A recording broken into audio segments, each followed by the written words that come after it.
अस्सलाम वालेकुम नाज़रीन। नफ्स की मोटाई, लंबाई, सख्ती, सुकेड़पन, टाइमिंग, क्या क्या इस्तेमाल किया आपने? प्रोडक्ट्स के नाम आप पता नहीं कॉपीराइट्स में ले सकता हूँ नहीं ले सकता। Largo, Titan, extract, Sharjah, big penis.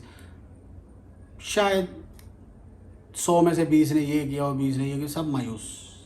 मेरा तजर्बा आज अल्हम्दुलिल्लाह 22 साल हो गए दवा खाने को, किसी को फ़ायदा नहीं। लेकिन जो मुझसे लेके गया है कभी वापस नाराज़ नहीं आया, किसी को लेकर ही आया है। तो सिंपल लंबी वीडियो नहीं बनाऊंगा, एक ऑफ़र दूंगा 100 दरम में। जो नुस्खा मैं 150 में देता हूँ, 100 दरम में तिला दे रहा हूँ। लगाओ, इंजॉय करो मोटाई लंबाई को।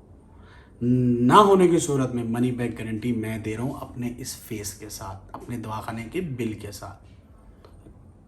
मल्टीनेशनल कंपनी नहीं है कि आपने प्रोडक्ट ले लिया मल्टीनेशनल कंपनी को ढूंढने के लिए जर्मनी जाओगे। मैं यहाँ बैठा हूँ, डेरा दुबई, नाइफ रोड, फ्रिजल मुराद, शॉप नंबर 1, अफ्रीकन बिल्डिंग, ठीक है। मोबाइल नंबर नीचे दिया हुआ है। इतने दावे से कह रहा हूँ, क्यों?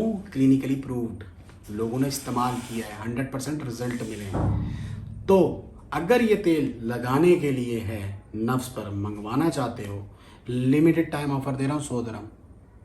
नीचे दिए गए नंबर पे ओके लिखो, अपनी लोकेशन भेजो, मोबाइल नंबर भेजो, इंशाल्लाह 24 घंटे के अंदर तुम्हारे दरवाजे तक पहुंच जाएगा। शुक्रिया, अल्लाह हाफ़िज़। ये